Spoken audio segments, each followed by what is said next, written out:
The year is 2025, and the automotive graveyard is overflowing.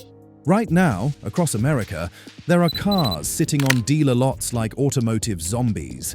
Beautiful machines that nobody, and we mean nobody, wants to buy. Today, we're counting down the 10 cars that are absolutely impossible to move off dealer lots this year. Trust us, you'll want to see this entire list before you set foot in any showroom. Starting our countdown at number 10. Number 10, Nissan Sentra. We have the 2025 Nissan Sentra, a car so forgettable that even Nissan seems to have forgotten why they still make it. This compact sedan is the automotive equivalent of plain oatmeal. Technically nutritious, but absolutely nobody gets excited about it. The Sentra's biggest problem? It exists in a world where the Honda Civic and Toyota Corolla have lapped it several times over. With an underwhelming 149 horsepower engine that feels like it's powered by hamsters on a coffee break, the Sentra struggles to justify its existence. We're talking about 0 to 60 times that make you wonder if you accidentally bought a golf cart instead of a car. But here's where it gets really depressing for dealers: the resale value. Industry data shows that Sentras lose about 65% of their value in the first 3 years, making them one of the worst investments on 4 wheels. Customers who do their homework quickly realize they can get a certified pre-owned Civic with more features, better reliability, and actual driving enjoyment for less money. The interior feels like it was designed by someone who had only heard descriptions of what car interiors should look like. The infotainment system is slower than dial-up internet, and the build quality makes you appreciate just how good other budget cars have become. Dealers tell us they often have to offer massive incentives, sometimes $4,000 off MSRP, just to move these things off the lot. When a brand new car needs that kind of discount just to compete with used alternatives, you know there's a serious problem. Number 9. Jeep Compass. Number 9 brings us to the 2025 Jeep Compass, a vehicle that proves that slapping a 7-slot grille on something doesn't automatically make it a real Jeep. This is the automotive equivalent of wearing hiking boots to the mall. It looks the part, but everyone knows it's not fooling anyone. The Compass suffers from what we like to call identity crisis syndrome. It wants to be rugged like a Wrangler, practical like a Cherokee, and affordable like a Patriot. The 2.4-litre engine wheezes out 180 horsepower while returning fuel economy that's embarrassingly poor for such an underpowered unit.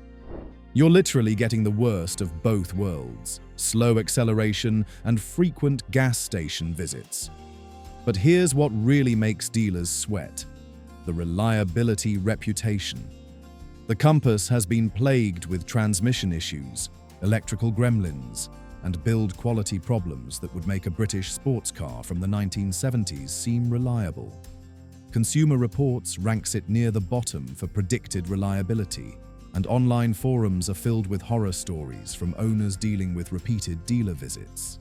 The interior is where the Compass really shows its true colors. Despite carrying the premium Jeep badge, the cabin feels cheaper than cars costing thousands less. The Uconnect system freezes regularly, the climate control has a mind of its own, and the seats feel like they were designed by someone who had never actually sat in a car before. Add in depreciation that makes financial advisors weep. We're talking about 70% value loss in 3 years, and you understand why dealers would rather sell almost anything else on their lot. Number 8. Infiniti QX60. Welcome to the luxury SUV that forgot what luxury means. The Infiniti QX60 is like that friend who peaked in high school. It had potential once, but now it's just awkwardly trying to recapture past glory while everyone else has moved on. Infiniti's identity crisis is real, and the QX60 is Exhibit A. Is it a family hauler? A luxury cruiser? A budget alternative to German engineering? The answer is yes, no, and maybe, which is exactly why nobody knows what to do with it. The interior looks like a fancy rental car. Nice enough at first glance, but spend any time with it and the cracks start to show. But here's where things get really messy. The powertrain. Infiniti paired a 295 horsepower V6 with a CVT transmission, which is like putting a Ferrari engine in a golf cart. The performance is uninspiring, the fuel economy is mediocre, and the driving experience feels disconnected from reality. You're paying luxury money for a driving experience that's about as exciting as watching paint dry. The numbers don't lie. QX60 sales dropped 23% last year while the luxury SUV segment grew by 8%. Dealers are offering lease deals so aggressive they're practically paying you to drive one. We found multiple examples with $12,000 off MSRP. For similar money, you could get a Genesis GV70, Acura MDX, or even a base BMW X5. The QX60 isn't just losing the luxury game, it's not even on the same playing field. Number 7. Mitsubishi Mirage. The Mitsubishi Mirage. The car that makes you appreciate literally every other vehicle on the road. This isn't just a bad car.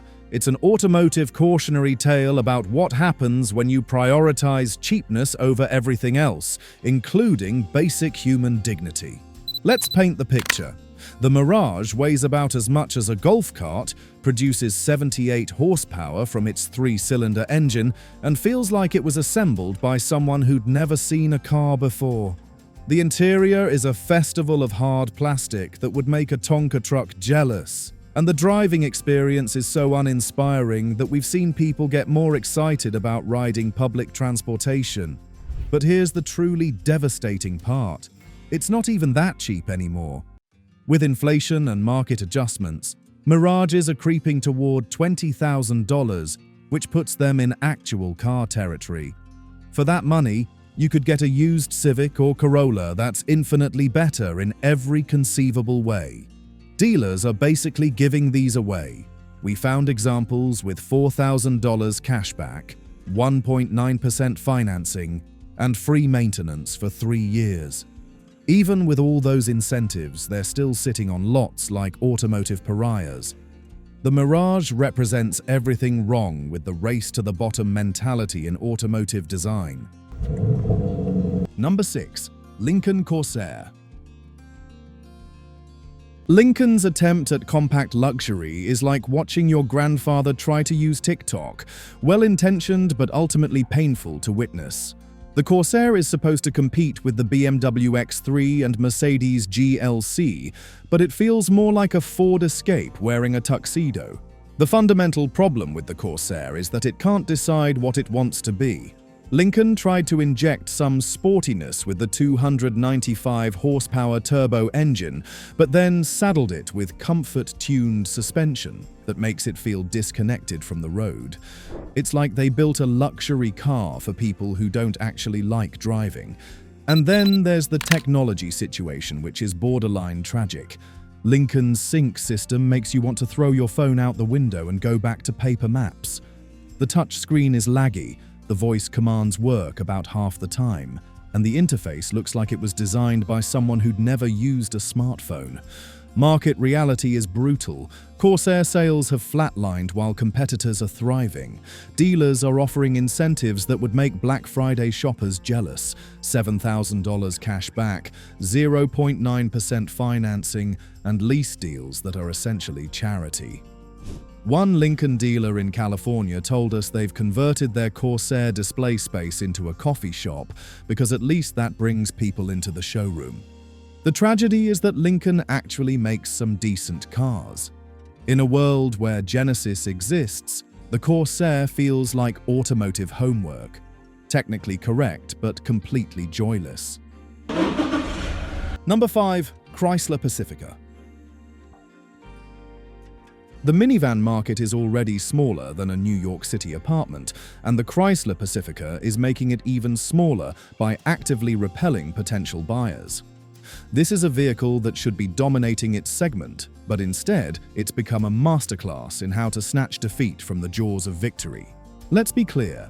On paper, the Pacifica is brilliant. Stow-and-go seating, hybrid powertrain options, decent styling that doesn't scream, "I've given up on life." But here's where reality kicks in. The reliability record reads like a horror novel. We're talking about transmission failures, electrical problems that would baffle NASA engineers, and build quality that makes you wonder if it was assembled during an earthquake. The numbers are absolutely damning. FCA recalled over 150,000 Pacificas for stalling issues, and that was just the beginning. Owners report problems with sliding doors that don't slide, infotainment systems that crash more than Windows 95, and air conditioning that works when it feels like it. Dealers are practically begging people to take these off their hands. We found examples with $10,000 incentives. That's nearly 25% off MSRP on a brand new vehicle. One dealer in Michigan actually told us, "We sell more used Honda Odysseys than new Pacificas, and that tells you everything you need to know." Number 4. Jaguar F-Pace. The Jaguar F-Pace was supposed to be the British brand's salvation in the luxury SUV market, but instead, it's become an expensive lesson in why reputation matters more than marketing budgets. Here's the brutal truth about modern Jaguar. They've managed to combine German complexity with British electrical reliability, which is exactly as terrible as it sounds. The F-Pace looks absolutely stunning. We'll give them that. But beauty is only skin deep when your luxury SUV spends more time at the dealership than in your driveway. The reliability horror stories are legendary. We're talking about complete electrical system failures, air suspension that gives up faster than a fair weather friend, and infotainment systems that make you long for the simplicity of smoke signals. J.D. Power ranked Jaguar dead last in reliability among luxury brands, and the F-Pace is leading that charge off the cliff. F-Paces lose 70% of their value in 5 years, which makes them financial suicide for anyone who isn't planning to drive them into the ground. Dealers are offering lease deals that are basically rental car rates, and they're still not moving. One Jaguar dealer in Florida told us, "People love how they look, hate how they work, and refuse to buy them twice." When your own dealers are roasting your products, you know you're in trouble. The F-Pace represents everything wrong with modern luxury, style over substance taken to its logical extreme. Number 3. Cadillac XT4. Cadillac's compact luxury SUV is like watching a once great boxer get knocked out by someone half their size. Painful, embarrassing, and completely avoidable. The XT4 was supposed to bring young buyers to Cadillac, but instead, it's driving them straight into the arms of German competitors. The fundamental problem with the XT4 is that it feels like a Chevrolet Equinox wearing expensive cologne.